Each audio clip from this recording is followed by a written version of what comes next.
नाशिक जिल्ह्यातल्या दिंडोरीमध्ये काळजाचा थरकाप उडवणारा अपघात घडलाय। विहिरीला संरक्षक कठडा नसल्यानं कार थेट विहिरीत कोसळली आहे। कारमधील 9 जणांचा या अपघातात मृत्यू झालाय। यात 6 विद्यार्थ्यांसह 3 पालकांचा समावेश आहे आणि यातील 5 जण हे एकाच कुटुंबातील असल्याची माहिती समोर येते आहे। स्नेहसंमेलनावरून परतत असताना हा अपघात घडलाय। कुटुंबावर काळानं घाला घातलाय।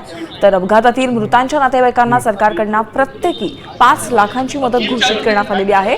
तर विहीर मालकावर सदोष मनुष्यवधाचा गुन्हा दाखल करण्यात आलाय।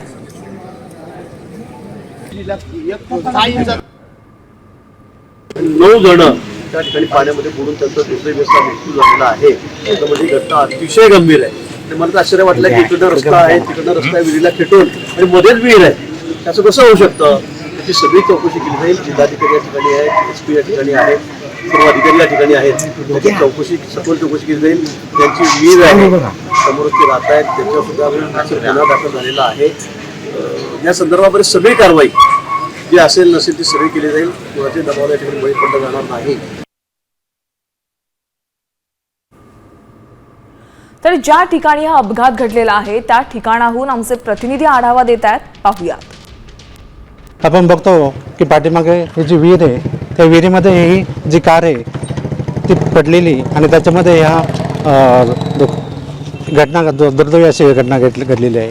हा रस्ता सरळ आलेला आहे आणि इथून चालकाचं समोर रस्ता लक्षात न आल्यामुळे ही कार सरळ जाऊन ह्या विहिरीमध्ये कोसळलेली। जवळजवळ 30 फूट खाली जो पाणी आहे त्या पाण्याच्या याच्यामध्ये ती कार बुडाली आणि त्याच्यामध्ये 6 विद्यार्थी होते आणि 3 पालक होते।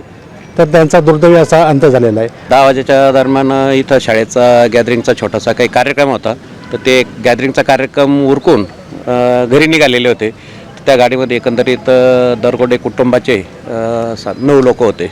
9 पैकी 9चे 9 साधारणवीर त्यांना जलसमाधी मिळाली असं म्हणायला हरकत नाही। साम TV साठी दिगंबर पाटोळे, दिंडोरी, वणी।